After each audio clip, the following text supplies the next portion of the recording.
नमस्कार दोस्तों, मैं आज आप सभी के सामने फिर से हाजिर हूँ एक पौराणिक प्रेरणादायक कहानी लेकर। दोस्तों, उससे पहले मैं आप सभी का शुक्रिया अदा करना चाहूँगा कि आपने हमारे चैनल पोस्ट नाउ की इस नवी श्रृंखला को, जो कि पौराणिक प्रेरणादायक कथाएँ हैं, इसको इतना प्यार दिया, इतना पसंद किया। आप सभी इसी तरह से अपना प्यार हमें देते रहें और अगर आप किसी भी तरह से कोई भी इम्प्रूवमेंट चाहते हैं जो कि हम इस कहानी के माध्यम से कर सकें, वो आप हमें कमेंट्स में ज़रूर बताएं। तो दोस्तों, मेरा नाम है डॉक्टर केशव, मैं पेशे से एक डेंटल सर्जन हूं और आप देख रहे हैं पोस्ट नाउ। तो चलिए शुरू करते हैं आज की कहानी। प्रिय मित्रों, आज की कहानी जहां एक और रोचक है, वहीं दूसरी ओर इससे जुड़े सभी पात्र हमें कुछ ना कुछ सीख भी देते हैं। तो आज की कहानी समर्पित है एक ऐसे देवता को, या मैं कहूँ देवताओं के देवता, सबके प्यारे महादेव को। दोस्तों, जैसा कि आप सभी जानते हैं कि बाबा भोलेनाथ के कितने सारे नाम हैं। जो नाम बाबा को उनके भक्तों ने दिए, वो नाम बाबा ने अपना लिए। ऐसा कहा जाता है कि जो किसी को प्रिय नहीं, वो बाबा को प्रिय है। जैसे कि धतूरा, आप सभी जानते हैं कि यह कितना जहरीला होता है। ये किसी अन्य देवी देवता को नहीं चढ़ाया जाता, पर बाबा को ये प्रिय है। और इसी तरह से भांग और भी ऐसी बहुत सारी चीज़ें हैं जो किसी अन्य देवी देवता को समर्पित नहीं की जाती। आप ये सोचिए दोस्तों कि जो देवता एक लोटे जल से प्रसन्न हो जाते हैं, वो कितने भोले होंगे। इसीलिए महादेव को प्रसन्न करना बहुत आसान है। दोस्तों, महादेव के हज़ारों लाखों नामों में से एक नाम है नीलकंठ। आप सभी ने ये नाम तो सुना ही होगा, पर इसके पीछे की कहानी आज मैं विस्तार से आप सभी को बताऊंगा। दोस्तों, शिव पुराण और अन्य महापुराणों में यह वर्णित है कि शिव स्वयंभू हैं, यानी कि शिव अपने आप प्रकट हुए, ना इनका आदि ना ही अंत है, इसीलिए शिव को अनंत कहा गया।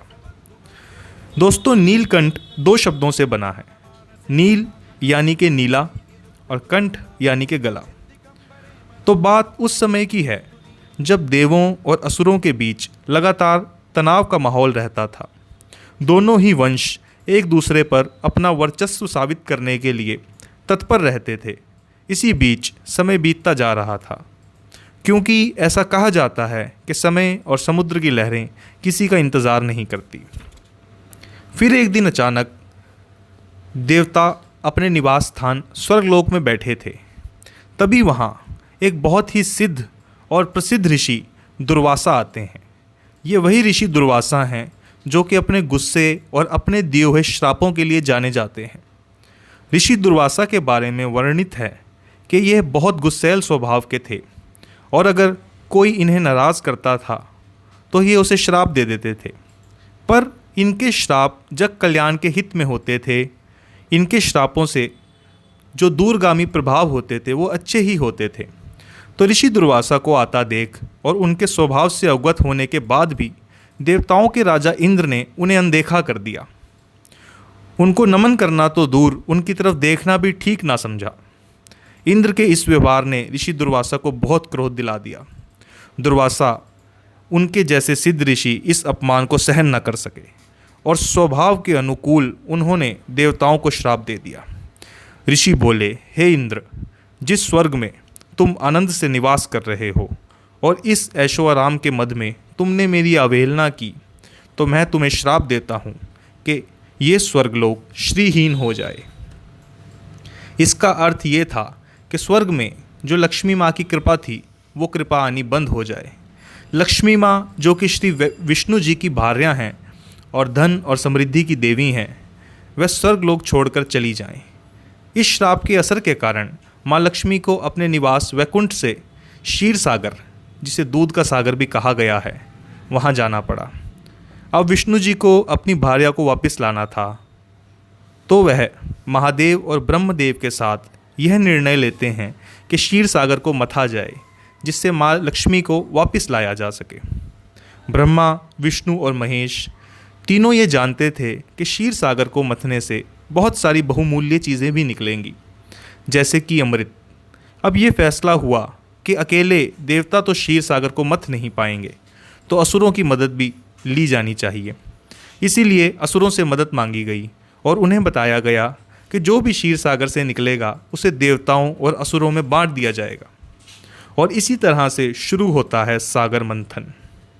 अब मंथन के लिए कुछ चीज़ों की ज़रूरत थी, जैसे कि मथानी। मथानी के रूप में मंदरा पर्वत का इस्तेमाल किया गया। जी हाँ, आपने बिल्कुल सही सुना, एक पर्वत को मथानी के रूप में इस्तेमाल किया गया था। सागर को मथने के लिए एक स्थिर सतह की ज़रूरत थी, जिसके लिए श्री विष्णु जी ने कूर्मावतार लिया और उनकी पीठ पर मंदरा पर्वत को टिकाया गया। रस्सी के रूप में मंदरा पर्वत के चारों ओर एक बहुत बड़े सर्पों के राजा वसुकी जी को लपेटा गया। ये वही वसुकी हैं जो भोलेनाथ के गले में सुशोभित रहते हैं। अब सागर मंथन शुरू हुआ और वसुकी को एक तरफ से असुरों ने पकड़ा और दूसरी तरफ से देवताओं ने, और उसे मथने लगे। सागर मंथन का असली कारण माँ लक्ष्मी को वापस लाना था, ना कि अमृत को पाना, जैसा कि बहुत सारे लोग समझते हैं। बहुत सारे लोगों को ऐसा ही लगता है कि अमृत को पाने के लिए सागर को मथा गया था, पर ऐसा नहीं है। अब एक एक कर सागर में से दैवीय चीज़ें प्रकट होनी शुरू हुई, जैसे कि अमृत और कामधेनु गायें, चिंतामणि हीरा, ऐरावत हाथी, परिजात पेड़ और इसी तरह की बहुत सारी बहुमूल्य चीज़ें निकली, जो कि देवताओं और असुरों में बांट दी गई। माँ लक्ष्मी भी वापस आ गई थी। देवता और असुर दोनों ही वंश बहुत प्रसन्न थे। पर फिर निकलता है हलाहल। जी हाँ, वैशाले पदार्थों में सबसे वैशाला एक ऐसा विष जिसके धुएं मात्र से ही देवता और असुरों दोनों को सांस लेने में तकलीफ होने लगी। विष के पात्र को देख देवता और असुर दोनों ही वंश चकराने लगे और एक दूसरे को कहने लगे कि ये तुम रख लो, ये तुम रख लो। हलाहल विष के बारे में ऐसा कहा जाता है कि ये विष इतना शक्तिशाली था कि सारे ब्रह्मांड के जीव जंतुओं को समाप्त कर सकता था। अब देवता और असुरों दोनों ने ही विष ग्रहण करने से इनकार कर दिया, पर यह विष मंथन से निकले और बहुमूल्य चीज़ों में से भी एक था, तो किसी को इसे ग्रहण तो करना ही था। बाकी सब की तरह विष्णु जी और ब्रह्मदेव ने भी विष ग्रहण करने से मना कर दिया, क्योंकि वे जानते थे कि हलाहल क्या है और ये कितनी तबाही मचाने की क्षमता रखता है। अब संसार पर आई विपत्ति को देख और बाकी सबके विष ग्रहण करने को मना होते देख महादेव आते हैं। ऐसा कहा जाता है कि महादेव ने अपना आकार बढ़ाया, अपने आकार को बहुत बड़ा किया और वो उतर पड़े क्षीर सागर की गहराई में। बड़े ही सौम्य भाव से उन्होंने सबके निराश और डरे हुए चेहरों को देखा और सदा की तरह मुस्कुराते हुए हलाहल का पात्र उठाया और बिना पलक झपकाए हलाहल पीना शुरू कर दिया। कुछ ही पलों में पात्र खाली हो गया था। जी हाँ, शिव सारा विष पी गए थे। वहाँ मौजूद हर जीव को, हर देवता को, हर असुर को अपनी आंखों पर विश्वास नहीं हो रहा था। खाली पात्र शिव ने ज़मीन पर रख दिया और उस दिन फिर से शिव की ताकत को सभी ने देखा।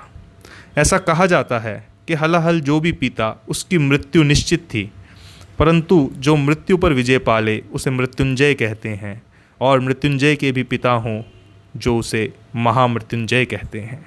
शिव हलाहल पी चुके थे और अपनी असाधारण यौगिक शक्ति के दम पर उन्होंने विष को गले में ही रोक लिया, अपने शरीर में उसे नहीं जाने दिया।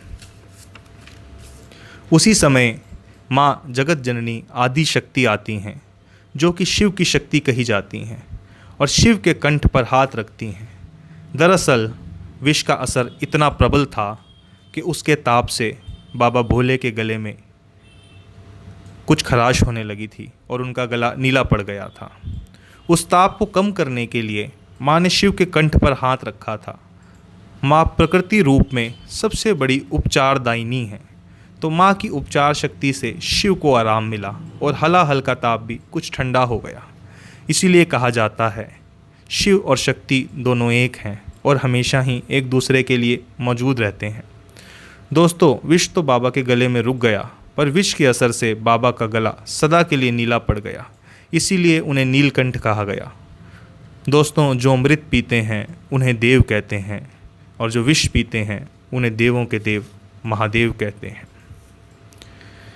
आज की इस कहानी से हमें बहुत कुछ सीखने को मिलता है।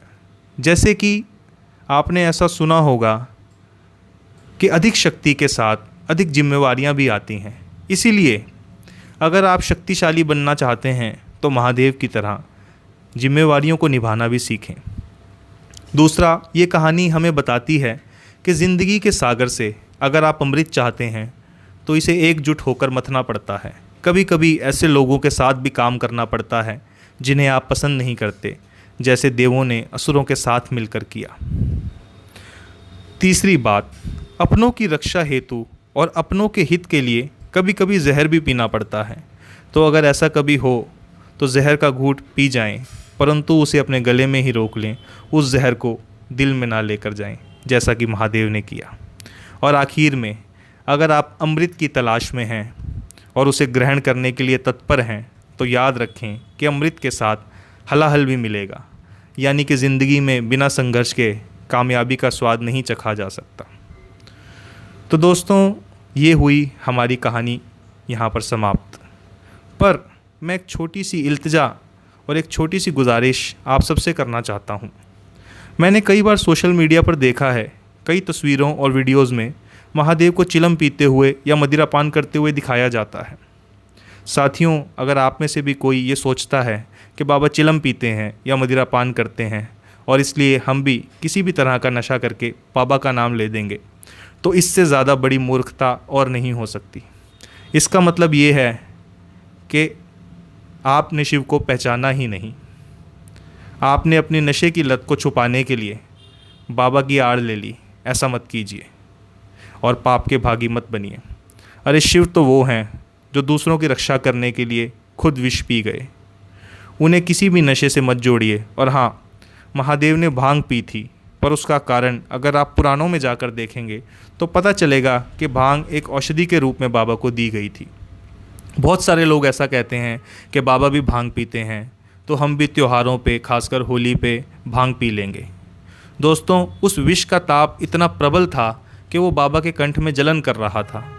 उसकी जलन को दूर करने के लिए बाबा को ठंडे दूध में मिलाकर भांग औषधि के रूप में दी गई थी।